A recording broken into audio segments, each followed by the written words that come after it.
Pembicaraan gender dalam perspektif Islam. Gender merujuk pada hubungan antara laki-laki dan perempuan, anak laki-laki dan anak perempuan, dan bagaimana hubungan sosial ini dikonstruksikan. Peran gender terbagi menjadi peran produktif, peran reproduksi, serta peran sosial kemasyarakatan. Secara biologis, terdapat perbedaan yang nyata antara manusia yang berjenis kelamin perempuan dan laki-laki. Perempuan dan laki-laki diciptakan berbeda oleh Allah, tujuannya agar dapat saling melengkapi dalam segala hal.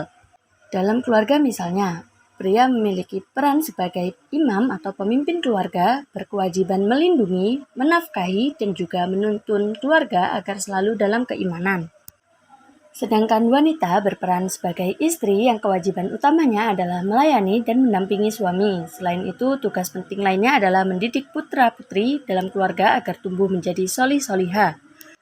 Namun, banyak kita temukan di lingkungan kita bahwa wanita didiskriminasi dalam banyak hal. Contohnya, jika melakukan pekerjaan berat, wanita banyak diremehkan. Jika bekerja di luar rumah, mereka dianggap wanita yang tidak mau mengurus rumah tangga. Kebiasaan masyarakat yang menafsirkan perbedaan-perbedaan itulah kemudian dijadikan seperangkat pandangan dan tuntutan sosial tentang kepantasan dalam berperilaku dan pada gilirannya hak-hak sumber daya dan kuasa. Diskriminasi gender masih sering terjadi pada seluruh aspek kehidupan, namun Allah telah menghapus diskriminasi kedudukan antara laki-laki dan perempuan.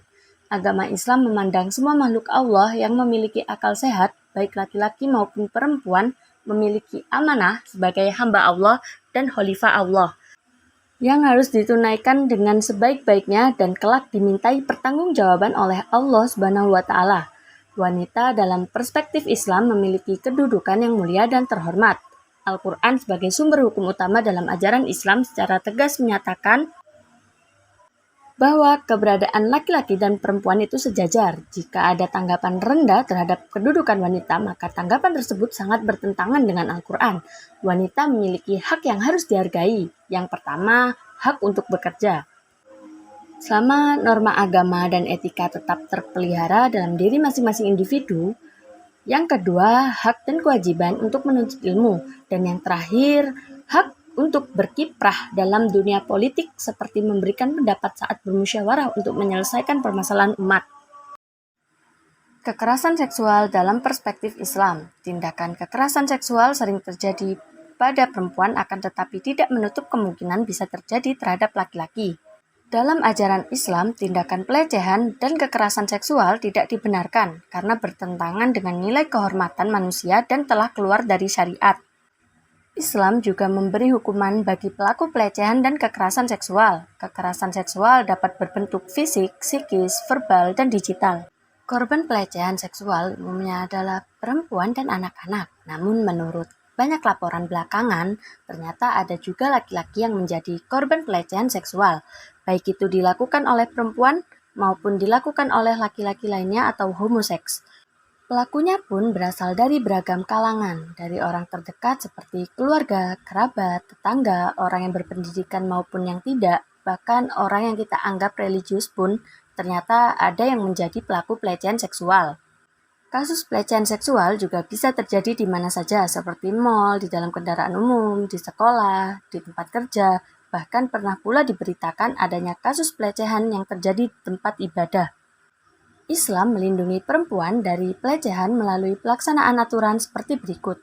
Jika keluar dari rumah dianjurkan untuk berhijab, larangan untuk berhias secara berlebih-lebihan atau tabaruj, dan jika melakukan perjalanan lebih dari 24 jam diupayakan selalu ada pendampingan mahram, seperti kakek, ayah, saudara laki-laki, dan adik ayah. Lalu ada penerapan aturan Islam terkait pergaulan laki-laki dan perempuan. Jika ingin terhindar dari kejahatan seksual, seseorang harus menjaga pergaulannya dengan yang bukan muhrimnya. Dalam Islam telah diatur bagaimana seharusnya perempuan dan laki-laki bergaul, yaitu menundukkan pandangan bagi perempuan, larangan berduaan antara laki-laki dan perempuan. Penerapan sanksi yang berat bagi pelaku pelecehan agar pelaku jera. Jika pelaku belum menikah, maka sanksinya dicambuk 100 kali. Jika sudah menikah, dirajam hingga mati. Orang yang berusaha melakukan zina namun tidak sampai melakukannya, maka dia akan diberi sanksi 3 tahun penjara ditambah hukuman cambuk dan pengasingan. Kekerasan berbasis gender online atau KBGO dalam perspektif Islam. Kekerasan seksual dapat terjadi kapanpun dan dimanapun, tidak terkecuali di media elektronik seperti internet.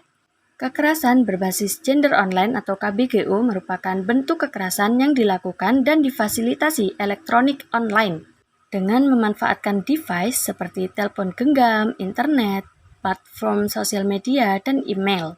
Dalam perspektif ajaran Islam, terjadinya kejahatan dan kekerasan didukung oleh faktor keacuhan pada nilai-nilai kemanusiaan yang telah Allah anugerahkan pada setiap diri manusia. Oleh karenanya, apabila seseorang telah melakukan kejahatan, KBGO berarti dia telah kehilangan rasa kemanusiaannya. Islam menyerukan tobat dan islah bukan hanya pada pelaku, tetapi secara terutama pada korban. Agar tidak menjadi korban kekerasan seksual, hal yang dapat dilakukan adalah yang pertama, memperkuat nilai agama moral dan spiritual sehingga bijaksana menjaga diri dan tubuh sebagai bagian dari kehormatan pribadi. 2. Membekali diri dengan pengetahuan yang memadai tentang kekerasan seksual, relasi kuasa, dan ketimpangan gender. 3. Bijaksana saat menjalin relasi dan interaksi dengan lawan jenis maupun sesama jenis. 4. Tidak membuat, menyimpan, membagikan foto pribadi yang bernuansa seksual atau sensitif. 5. Memperkuat literasi digital dan literasi hukum sehingga terbebas dari kekerasan seksual. Apabila menjumpai modus kekerasan seksual berbasis digital, hal yang perlu dilakukan yaitu yang pertama, menolak ajakan, rayuan, atau tindakan manipulatif apapun untuk bersedia melakukan tindakan yang berpotensi terjadinya kekerasan seksual. Yang kedua, tidak memberikan kesempatan kepada teman untuk melakukan tindakan apapun yang mengarah terjadinya kekerasan seksual. Yang ketiga, mewaspadai dan bersikap kritis terhadap relasi virtual yang mengarah kepada aktivitas seksual secara online yang berpotensi kepada pemerasan, pengancaman, dan bahkan tindakan revenge porn. Yang keempat, menghindari menggunakan aplikasi kencan apapun. Dan yang terakhir, mewaspadai dengan berbagai modus penipuan dan pemerasan yang meminta data sensitif, baik foto sensual maupun foto-foto tanpa busana.